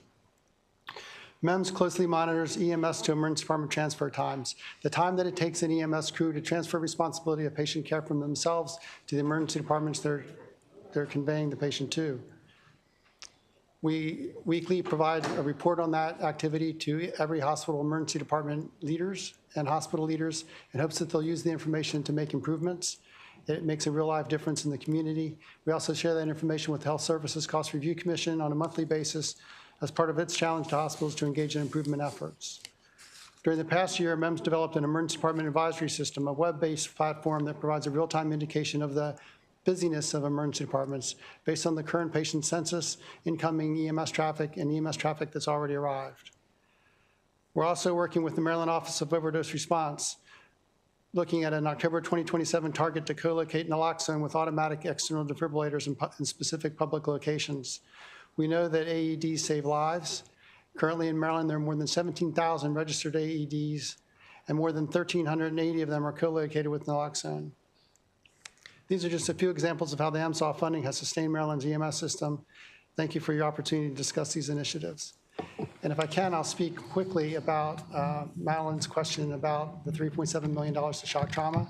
I'm told by the Deputy Secretary of DBM that the financial folks at the University of Maryland Medical System, MDH and the Healthcare Commission, and DBM are aware of the overage and are working on the most efficient way to get the money back to where it belongs. Thank you. Thank you. Just wanted to note for the subcommittee, we also received written testimony from the Shock Trauma Center. Members should have also received that as part of their packet. Robert Phillips, is there a Robert Phillips here? Yes, sir. All right. Mr. Chair, Mr. Co-Chair, and members of the committee, I'm Chief Robert Phillips. I'm with the Maryland State Firefighters Association, Legislative Chair. I'm here to speak on the AMOS Fund. The AMOS Fund was created back in 1985 with the purpose of providing revenue to the volunteer fire service so that the volunteer firefighters and first responders could have the proper equipment to do the job that was being asked of them. Over the years, this fund has gone up, and so have costs for like everything else. So the money that's provided through this fund is very, very important to the volunteer fire service specifically. Volunteer fire service in the state of Maryland, we have 360, give or take, volunteer fire companies representing about 30,000 members. And these people, they're not just firefighters, not just first responders, they're also people that go out into the public and raise other funds, but this is a very, very important revenue source to keep these firehouses and the volunteer firefighter active and protected. To give you an idea, today, if you're going to have a set of turnouts for a firefighter, you're talking about somewhere between $3,000 and $4,000 just for the gear that they're wearing. Their coats, their pants, their boots, gloves, hoods, and things like this. Add to that another $6,500 for breathing apparatus. All of this equipment's got a shelf life. It has to be turned over. At the end of its shelf life, it has to be put out of service. More equipment has to be purchased. So this is very important to keep us going. The AMOS fund also allows for us to make renovations and rehabilitate our firehouses. Like everything else, with time comes maintenance. Maintenance costs money. The fire equipment we are operating today, in the past several years, it has gone up to the point that what used to be a $650,000 engine just a few years ago, today is $1 million piece of equipment. We used to get it in 18 months. Now we're 2 to 3 years getting it. This is a very important fund. It allows us to work with our partners. You've got MEMS, who heads up the medical side of this, sets a standard second to none. We've got Maryland Fire Rescue Institute. They train our volunteers. We provide the manpower, and when it really isn't going well, MISPAC is always there to give us a hand. So we all ask that you take a kind thought for all of us here. Thank you. All right, any questions from the committee for the witnesses? Delegate Beecham. Comment, and that is that I spent 25 years as a firefighter, a volunteer firefighter in Salisbury and EMT, and you're exactly correct. You know, Maryland is second to none as far as EMS and fire service. A fire engine back in the day cost, the top of the line was $300,000, and now you're saying it's $1 million. So, you know, the reflection of these numbers, you know, people complain about renewing their car tag fee, and you know, I am one. I'm guilty. But, you know, in hindsight, when you look at actually what it's doing, you know, and, you know, we have the opportunity to explain that to people, it probably will change a lot of people's minds about what the money is truly doing. So thank you guys for your service. We appreciate it. Thanks, sir. Thank you. All right, seeing no further questions, thank you. We'll move on to the next agency, the Board of Public Works. Starting with our budget analyst, Mr. Andrew D. Gray. Mr. Gray. Thank you, Mr. Chair. I'll now present the Maryland Department of, the Board of Public Works, fiscal 2027 budget analysis. On page 1, you see there the budget increases by $5.4 million, or 16.1% to $38.9 million. Jump right into the legislative grants that were provided in the fiscal 2026 budget and prior years. That's Exhibit 1 on page 3. So just 2024, all the funding has been allocated. Fiscal 2025, there is $2 million that has been reallocated. This is the Maryland Association of Boards of Education funding that's now allocated to all counties and jurisdictions in the state. So that has not been completely expended. And in terms of the fiscal 2026 grants, the all awards have been taken to the Board of Public Works, but not all the money has actually been dispersed yet because it's being done on a quarterly basis. In terms of the proposed deficiency for fiscal 2026, there's a $36,000 or so general fund deficiency for shortfalls and vacancy savings. There's also $1.5 million general fund reduction and $1.5 million contingent appropriation. These are both contingent on the Budget Reconciliation and Financing Act for fiscal 2026 in order to defray the use of $1.5 million in general funds for the Chesapeake Conservation and Climate Corps program. So that's part of the governor's balancing of the budget program. In terms of the overview of agency spending on page 7, Exhibit 2 reflects that the Chesapeake Bay Trust funding, the payments to erroneously confined individuals, Baltimore City's computer-aided dispatch system for fiscal 2027, Maryland Zoo, and contingent fund together all account for 94% of the agency's spending in fiscal 2027.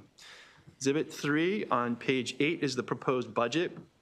You already talked about a $16.2 million change, or excuse me, $5.4 million change, 16.2% change.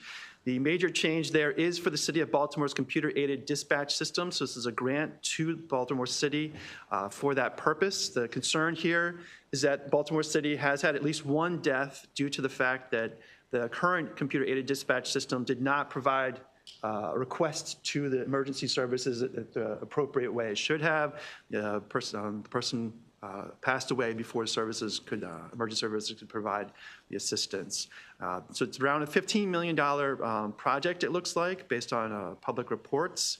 This funding would provide about half of the money for that purpose.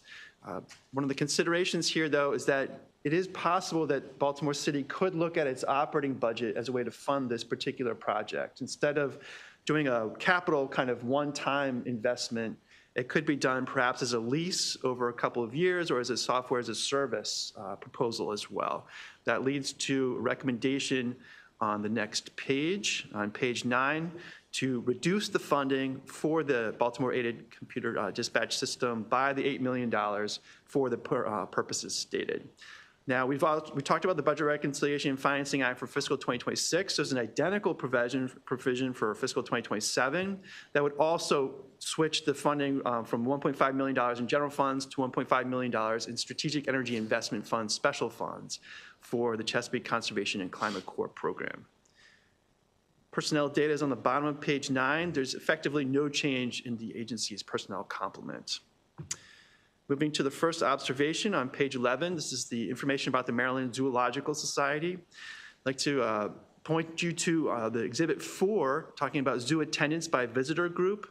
So what you're seeing here is a pre-pandemic visiting level has not been met. So we have not gotten back to that original pre-pandemic level yet. One of the things that we're seeing here is that the member numbers seem to be fairly steady in terms of attendance, but we're not seeing the same steadiness with the general attendance. And that leads to a DLS recommendation that the Maryland Zoological Society can comment on what it's doing to kind of boost those general public attendance numbers. Would like to make one correction, though, to the analysis. The year-to-date attendance is actually an increase relative to last year. The analysis does say on page 10 that it was a decrease. My apologies. There's a 3.4% increase, which is a good sign, looking forward that there might be kind of a turnaround there. In terms of the audited statements for the Maryland Zoological Society on page 13, you see is around a $3.4 million spread between the revenues and the expenses, the revenues exceeding the expenses in fiscal 2025, which is obviously a good sign. And then on page 14, Exhibit 6 reflects the contributions from state and local governments versus total revenues. Just like to point out here that there's a little bit of a decline in terms of the state government operating capital funding percent of total operating expenses, but it's still fairly high at 44%. So the zoo is rather kind of strategically constrained in that respect, that it's really reliant on the state for almost 50% of its expenditures. And that can fluctuate from year to year based on when the capital funding is actually expended by the zoo. Then on page 15, at the very top there, we'd just like to recommend that the Maryland Zoological Society continue to provide its financial statements and quarterly attendance reports, as it has been doing for years. Moving now to observation 2 on page 15. This concerns the review of erroneous convictions. So the Board of Public Works is authorized by statute to award compensation to erroneously confined individuals under 2 particular circumstances. They have received from the governor a full pardon, or 2, an administrative law judge finds that they have met certain requirements in statute. I'd like to draw your attention to page 16, middle of the page there. The most recent activity in this particular area legislatively was the Chapter 604 of 2025, the Budget Reconciliation and Financing Act, which provided for a split between the government, the state government, and the local government in terms of payments for those erroneously confined individuals who met the conditions. So that's now 50% split between the two. Our first payment looks like it will be coming from the Wacomico County in fiscal 2026. It's around $286,706 at this point, reflected as a kind of they're billable for people who are actually in that particular jurisdiction who are erroneously confined. Then in terms of the committee narrative, there was a committee narrative last year was requested to provide information to assist Department of Legislative Services looking at erroneously confined individual convictions in terms of the kind of a caseload, in terms of projections. So on page 17, you see the caseload information provided. I'd just like to highlight there that the eligible with benefits is averaged around 3 per year, which is about the same as the people who are not eligible, around 2 per year. DLS uses around 4 per year for our forecasting purposes, which is now reflected on page 19 in Exhibit 8. So that reflects our current estimates of what would be needed over time. One of the things to note there is the approved dollars, the very bottom part, the orange part of the bar of the chart. That reflects the number going down significantly. So that's reflecting the payments that have occurred for people who are erroneously convicted and received payments starting back in almost 2020, 2021. Those payments are now slowly kind of coming to fruition and completing. And then going forward, we're looking at new people kind of actually receiving payments, not necessarily the people from the past receiving those continuing payments. And the payments are accelerated too, so we're not going to see as much of a tail in terms of each payment. It looks like the fiscal 2026 and fiscal 2027 appropriations are sufficient for the purposes of handling all these payments. The recommended actions are on page 20. Once again, the $8 million reduction for the Baltimore City Computer-Aided Dispatch System and the recommendation for Maryland Zoological Society to continue its reporting as previously done. Unless there are any questions, thank you. All right, thank you very much, Mr. Gray. Questions for the analysts? Seeing none, we'd like to invite up now from the Board of Public Works, John Guntram, the Executive Secretary. Welcome, Mr. Guntram. You could begin. Good afternoon, Mr. Chair, Mr. Vice Chair, members of the committee. John Guntram representing the Board of Public Works. I want to thank Mr. Gray for being so great to work with again this year on the budget process. As Mr. Gray's analysis kind of lays out, the board's budget can be separated again this year into two categories. The first category can be thought of as pass-through funds. This category includes grants to named grantees in the operating budget. We have a number of representatives from those grantee organizations here today. Mr. Chair, with your indulgence, we do have Ms. Karen Brown, the CEO of Historic Annapolis, here today, who I know would welcome the opportunity to join those grantees in sharing a brief word of thanks and discussion about the important work those organizations do with the committee, with your indulgence. I believe she may have missed the witness sign-up. This pass-through category also includes payments to erroneously incarcerated individuals, Mr. Gray noted, and the board's contingent funds. Mr. Gray thankfully did the math for me. 94% of the board's FY27 budget request is in this first category. The second category can be considered operational funds. These are mainly personnel expenses for the board. Mr. Chair, I'm happy to take questions at the appropriate time. All right, any committee questions for Mr. Guntram? All right, seeing none, we'll move on over to the witnesses. Before I call up the witnesses, I'd just like to remind everyone that you have 2 minutes in order to testify. We are trying to keep to that time, so we just ask folks to be respectful and try to wrap your testimony up with, within 2 minutes. We do get copies of your testimony, and I can assure you we do look at them. So with that, I'll bring up Kirby Fowler with the Maryland Zoo, and Reverend Alvin Hathaway, Richard Reinhardt, and Raymond Morris.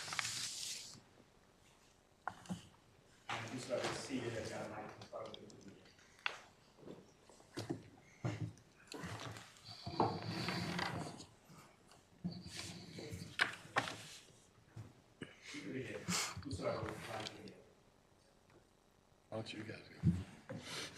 You guys are the big dogs. Mr. Chair, Vice Chair, members of the committee, my name is Dr. Al Hathaway. I'm the President and CEO of Beloved Community Services Corporation, which is also the custodian of the Justice Thurgood Marshall Amenity Center there in Baltimore City. Your support over the years has allowed us to grow and to develop. Last year, we received a regional Emmy Award for storytelling when we told the story of Justice Thurgood Marshall and his impact there in the Baltimore area. You can see we also had a number of media public engagements. People in the city constantly see us in media presentations. We've had a really robust year in terms of community programming. Over 3,800 persons have participated in various programming activities.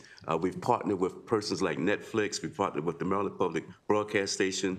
We've partnered with the U.S. Congress with their congressional awards.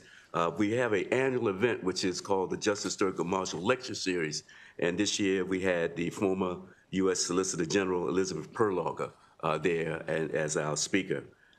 There was an incident where a person was shot in the community, and they came to us and asked would we intervene. And we got permission from Netflix to show Straw, and we brought in all the major stakeholders there, and that turned out to be a very fruitful event. I think the main thing is that we have a very robust base of tenants. Judge Alexander Williams Center for Education, Justice, and Ethics, all a part of University of Maryland College Park. They're embedded there. Baltimore Washington International Thurgood Marshall Airport, they're embedded there. And Career Communications Group is embedded there. I think when we look to the future, we will engage in one in moot court with the Maryland Attorney General's office. We're going to have a math trail where we introduce math. And then one of the amazing things we're going to do with the Maryland archivists, we're going to activate you have some amazing works that's here at the state of Maryland. They'll be activated in that community. I thank you for your opportunity. I'm a preacher, so it's like I got to go right up and come right back down. So you tested my skill. Yeah, we appreciate it. Thank you. Next, please. Thank you. Thank you, Mr. Secretary, Mr. Chair, members of the subcommittee. My name is Michael Evitz, and I'm here testifying on behalf of Zoo President and CEO Kirby Fowler, who is out of state at a Zoo Directors Conference. I'm the Senior Director of Marketing and Communications at Maryland Zoo. It's an honor to be here before you. As you may know, the Maryland Zoo is the third oldest zoo in the country, and this is a very special year as we celebrate the zoo's 150th anniversary. As you may, we are 4 years into a 10-year master plan with the support of the Governor Moore, with the Board of Public Works, and with the General Assembly is modernizing our campus and adding new animal exhibits. Construction is currently ahead of schedule on the red panda habitat that opens this summer. Raptor and gibbon exhibits will break ground shortly thereafter. As you also know, we recently, a few years ago, finished the parking lot project. As you'll see from the written testimony that Mr. Fowler submitted, in addition to the capital improvements, your support has continued to make field trips free and possible for every public school student in the state of Maryland. It enables strategic partnerships with the DNR that are saving native wildlife, and it protects endangered species through conservation work around the globe. These improvements are going to keep the zoo going strong into the next century and beyond, and we simply could not be making this progress without your support. So again, I thank the subcommittee for its time and await questions at the appropriate moment.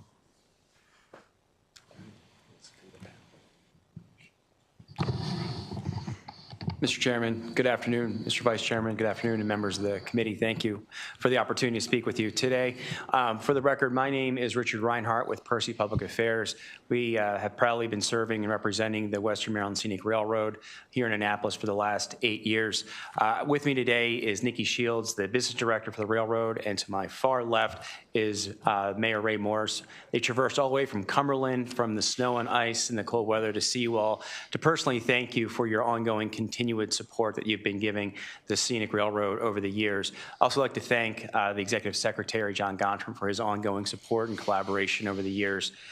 Truly, the investment that you all have provided to the railroad has shown a significant return on the investment, and I'm going to allow for Nikki and the mayor to talk a little bit more about that. But essentially, through continuing education, preservation, and operations, the railroad has become a foundation for tourism, economic development, and hospitality, not only in the Western Maryland region, but also across the entire state.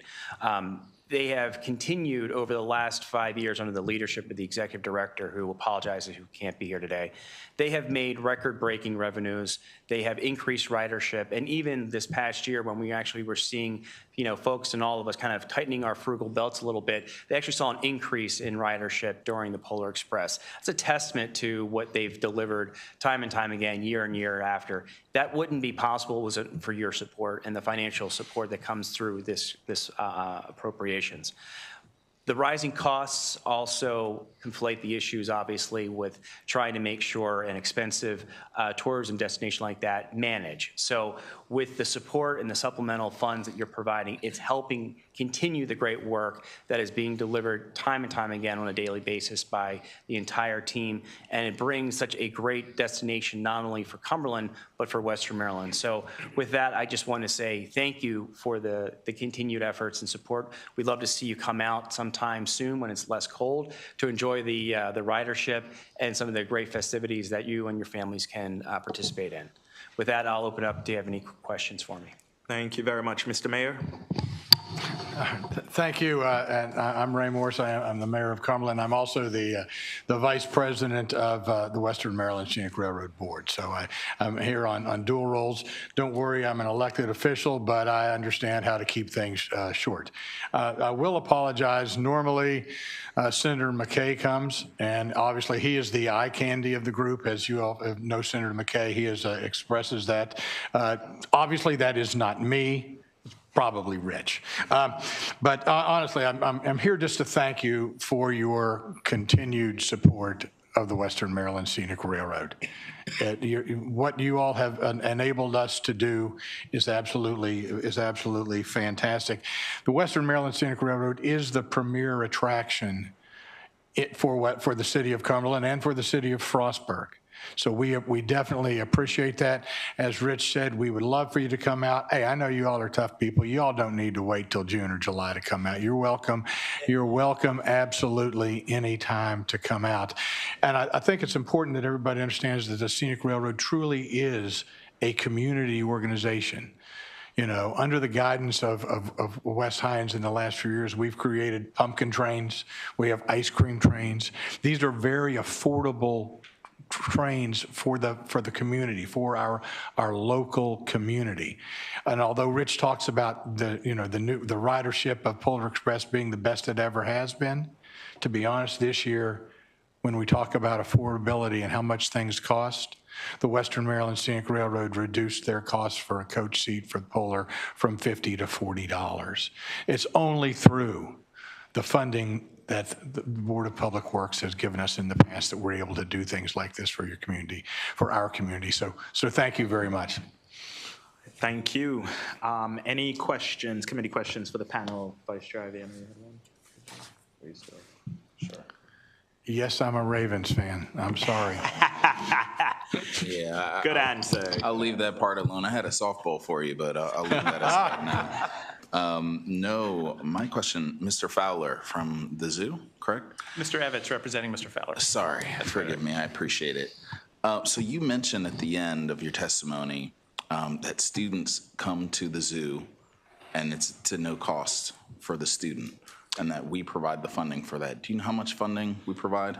I do not off the top of my head. I know that there was an email exchange right before this, in fact, during the session with Analyst Gray about that. I do know that these are a partnership with grant funding from the Maryland Department of Education that enables every school to cut through as a field trip, free field trip opportunity.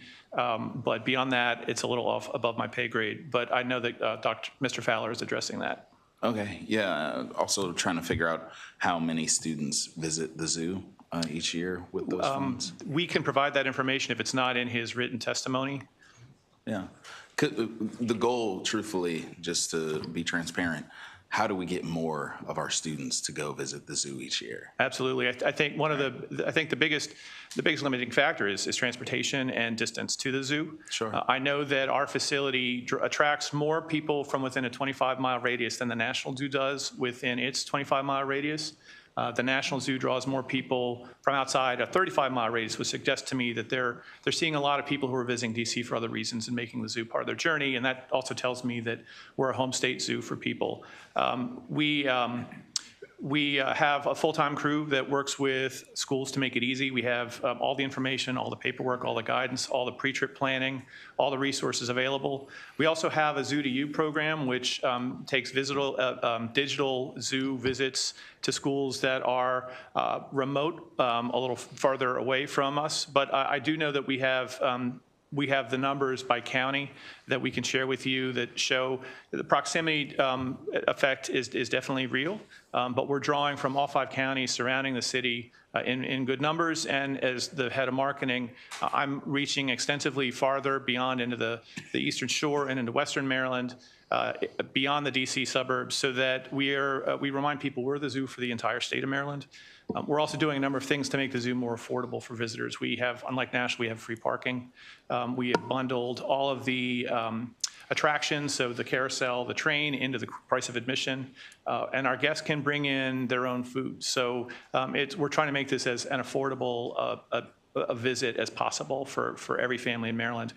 We also, through different programs, have community partnerships with people in the surrounding communities of the zoo, which are well below the average household income. So we're working on expanding our partnerships throughout the state. Thank you. Any other questions from the committee? I just have two quick questions for this panel. First is for Reverend Hathaway. You had mentioned in your testimony you all are doing something around math. Yes. Expanding. Can you just talk a little bit briefly about that? And just curious whether you're familiar with the Baltimore Algebra Project. Yes, I am. In fact, during the civil rights movement, there was a gentleman in Mississippi named Bob Can we get the mic in front of you, Rev? Thank you. There was a gentleman during the civil rights movement. His name was Bob Moses. And Bob Moses created the Algebra Project. His son, Omo Moses, is in Boston with Boston College now, beta testing a math trail. We're going to bring that math trail to Baltimore, and there's going to be a math trail that's going to loop through the community where we will actually have math engagement for students in the school and the community, right there in the community, like almost like a Pokemon. There'll be an activity that they will do on either on their iPod device and or their phones, where they will actually do math problems. We're going to connect that with downtown partnerships with their Boost program so that people get math bucks. And those math bucks will allow a student to go downtown, get a scoop of ice cream or other amenities there. Andy Casey Foundation came in with support for that for $20,000, and we're going to launch that later this year. All right, thank you, Rev. And just a quick question for the zoo, the Maryland Zoo. The University of Maryland Eastern Shore recently launched their veterinary medicine program. I think they're scheduled to have their first class this year, 2026. I'm curious whether the zoo has any strategic or is thinking of any strategic partnerships with the University of Maryland Eastern Shore's veterinary program, and how you can, provide internships or opportunities for prospective students or students who are in the program, so they're able to take advantage of the Maryland Zoo. Just a quick response if you can, and you're more than welcome to follow up in writing. Thank you, and we certainly will. And this was a question that was just being answered by Mr. Fowler before. I'm not aware of anything that we have planned currently with them. I do know that our chief veterinarian goes to regional veterinary schools to provide lecture services. We also have a number of different scholarships that are available to BIPOC students, especially veterinary medicine at the postgraduate level. We also have the Mary Wilson Scholarship that's available to people of color and to bring them into the veterinary field. They're currently underrepresented in terms of not just animal keepers but veterinarians and people throughout up and down the chain, not just at the Maryland Zoo, but in zookeeping and zoology generally. So we are, I think, at the cutting edge of this, and we are certainly in a small state wanting to be a leading partner with, building these resources. Appreciate that. Yeah, definitely think there's opportunity there. Not sure who on your team handles strategic partnerships, et cetera, but I would imagine with a program like this at an HBCU offers a lot of opportunities, not just for UMES students, and it is a graduate program, but it also offers, an opportunity for Maryland Zoo to not just cultivate those partnerships, but to, really continue to make the case of, why state dollars are, so important to be invested in Maryland Zoo. That was it. Thank you, sir. Thank you all very much. I'll bring up the last panel. I have Nancy Hines, Nikki Shields, Casey Wetzel, and Frank Boston. And whosoever is seated and at a mic first can begin. Oh, you want me to start? Okay, all right, great. Thank you. So my name is Nancy Hines, and I'm the CEO of the Signal 13 Foundation. Frank Boston is the vice president of our board, and the Signal 13 Foundation is a nonprofit, local nonprofit that supports Baltimore City Police, both sworn officers and civilians. We've been doing so for 40 years. We provide financial hardship grants. They get injured, injured in the line of duty, sick, a family emergency, and we also give college scholarships to their children. Signal 13 also supports the children of fallen officers, and we provide full scholarships, a full ride to college for these kids. And in 2025, we supported the daughters of 2 fallen officers, Keona Holly and Dino Taylor, and it was needed support during a very emotional and financially trying time for these families. Since 2015, Signal 13 has provided nearly $2 million in grant and scholarship support. And we have only been able to do that because of our partnership with the state of Maryland and the $250,000 operational grant that you provide us. In 2025 alone, we distributed $100,000 in grant support, and that is the highest we've ever done in one single year. So the number of requests for support have been increasing. In the past 12 months, I've seen more requests than I have in my 6 years at Signal 13. We close 1 case and we get 2 more. I mean, I've never seen anything quite like this. In 1 month alone, we got 5 requests for support, and I'll just point out the most serious ones that we received, that an officer who was struggling with PTSD is doing everything he can to get better, and he needed support. Another officer who had a sewage malfunction in her house, and she called me. She was so distraught, she couldn't even talk, and I told her to text me so that we can kind of begin the conversation. And then as an emergency dispatcher who lost everything in a house fire, including 2 pets. Those are the extreme cases that we receive. In addition to, every request is very different. In addition to the support we grant, I'm very proud of some of our accomplishments of this year.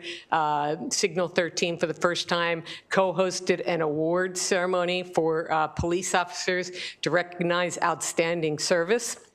And our board member, Michael Bronfine, took it upon himself to raise all the money to put on this fabulous event that was worthy of people who, put men and women who put their lives on the line every day. Unfortunately, Michael passed away last week.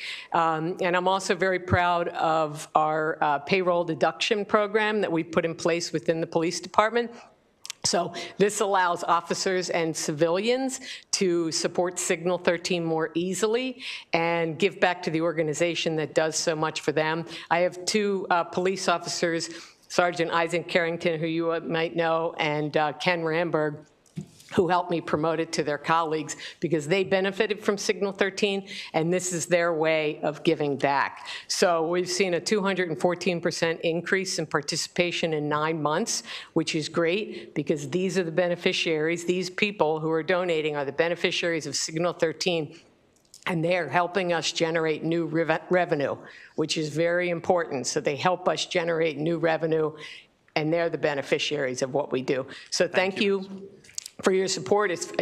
I'm very proud and honored to represent an organization that does such good work for our first responders. Thank you very much. Next. Hello, I'm Frank Boston. I am here on behalf of Signal 13. I'm not here as a paid lobbyist. I'm actually the vice president of Signal 13 because this is an organization that's near and dear and I care about. I had a lot to say, but Nancy said such a great job, so I know how it works, and I know you want us to be brief, so I will be brief. As a board member for 10 years, I'm soon to be president. I can say that the members are doing their part to support the Baltimore City police officers and their families and to make their lives better. I'll just give one more example of what the good work that Signal 13 does. And it's a story about the generosity of the board. Retired Sergeant Isaac Carrington is confined to a wheelchair after being shot in the line of duty in 2019. Signal 13, the FOP, and Mile 1 bought him a mobility van because he was paralyzed. The van needed repairs recently, so several board members quickly jumped into action and raised enough money to get it fixed. As you can imagine, the van and his ability to get around on his own are very important to Mr. Carrington. This is just one example of the good work that Signal 13 does. 2025 was a great year for us. Thanks to your support, Signal 13 awarded more than $250,000 in scholarships to 82 recipients. As Nancy mentioned, the award amount and the number of participants was an all-time high for Signal 13. I can go on with more examples of some of the great things we do, providing food and water to the police stations, giving away, 900 turkeys on Thanksgiving. There's a list of things that Signal 13 does to give back to support the police officers and their families. So the money is well used. Hopefully you'll keep us in the budget. Thank you. Thank you. Next, please. Well, that's a tough one to follow, but I'm Nikki Shields, Business Director of the Western Maryland Scenic Railroad. Thank you for giving me the opportunity to speak today and for your continued support of the Western Maryland Scenic Railroad. What we do is about far more than trains. It's about people, history, and the heartbeat of our community. Western Maryland Scenic Railroad is a nonprofit dedicated to preserving and restoring historic railroad equipment while educating the public about railroad heritage. Through our scenic and themed train experiences, we bring families together, create lifelong memories, and keep our region's story alive in a way that only a living, working railroad can. Our railroad may only run 16 miles from Cumberland to Frostburg, but its impact reaches far beyond the tracks. For the third year in a row, we were honored to be named Allegheny County's #1 tourist attraction, and that recognition belongs to everyone who believes in what this railroad means for our community. We are especially proud to be the first scenic railroad in the nation to become autism certified. And this year we are expanding our efforts with disability training so that every guest feels safe, welcome, and included when they ride with us. This year alone, we welcomed over 30,000 guests during Polar Express and more than 85,000 riders overall. Those visitors just don't ride the train. They stay in our hotels, eat in our restaurants, shop in our stores, and support our local economy. Giving back is just as important as growing. For the third year in a row, we donated up to $25,000 in train excursion to UPMC's Hospice Foundation auction, along with thousands of dollars in tickets for nonprofits, community sponsorships, and hosting school field trips. We don't just operate here, we invest here. Operating a historic railroad is not cheap. Locomotives, track, and passenger cars all require constant care. But the return on that investment is remarkable. Jobs, tourism, national recognition, inclusion, and a stronger local economy. Today, we respectfully ask for your continued increased support so we can keep the engine of heritage, tourism, and community moving forward for Western Maryland. Thank you for believing in us, and we truly hope you'll stay on board with us. Thank you very much. It's good to know that you're doing some work to be inclusive of our disability community. Excellent. Thank you. Next, please. Hi. Mr. Chairman, members of the committee, I'm Casey Wetzel, Vice President of Programs at the Chesapeake Bay Trust, a nonprofit community-based grant-making organization. We've been asked to manage funding before from you all, but we were established by the General Assembly in the mid-'80s, and originally our grants were made mainly from the Chesapeake Bay vehicle license plate revenue and a tax checkoff. But over the past 20 years, because we're so cost-effective, others have asked us to manage money, including you. Some of those sources are solid for next year of our revenue, like the Bay Plate revenue. However, some sources are still under threat, like the federal funding that we manage.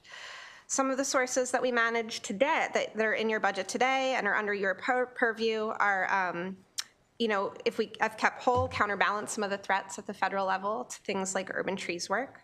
So we're here today just to make sure you know the value of the two programs to community-based organizations in your jurisdictions. The first program is for urban underserved communities. The Urban Trees Grant Program was established through the Tree Solutions Now Act as a part of the 5 Million Tree Initiative. Urban trees are incredibly important as they help mitigate impacts of climate change. They reduce heat island effect, improve human health, and much more.